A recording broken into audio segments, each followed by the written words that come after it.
Who said you're supposed to survive? Who gave you the idea that it's a gas to go on and on and on?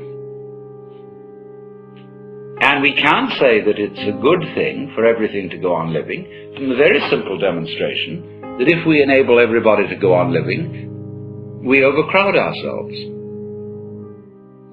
That we're like an unpruned tree. So therefore, one person who dies in a way is honorable because he's making room for others. And the panic that all life everywhere must be saved, although each one of us individually will naturally appreciate it when anybody saves our life, if we apply that case, you see, all around, we can see that it's not workable. We can also look further into it and see that if our death could be indefinitely postponed, we would not actually go on postponing it indefinitely. Because after a certain point we would realize that that isn't the way in which we wanted to survive. Why else would we have children? Because children arrange for us to survive in another way, by, as it were, passing on a torch, so that you don't have to carry it all the time.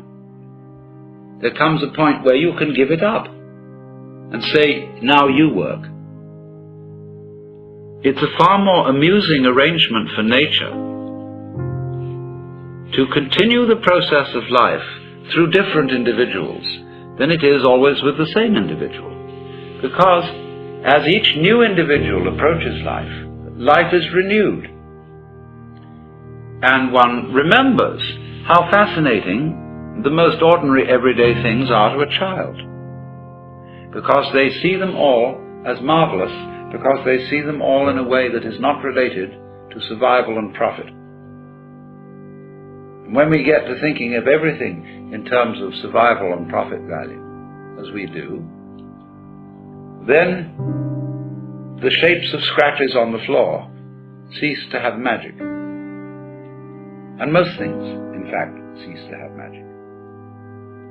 So therefore, in the course of nature, once we have ceased to see magic in the world anymore, we are no longer fulfilling nature's game of being aware of itself. There's no point in it anymore. And so we die. And so something else comes to birth, which gets an entirely new view. And so nature's self-awareness is a game worth the candle. It is not, therefore, natural for us to wish to prolong life indefinitely. But we live in a culture where it has been rubbed into us in every conceivable way that to die is a terrible thing. And that is a tremendous disease from which our culture in particular suffers. And we notice it firstly in the way in which death is swept under the carpet.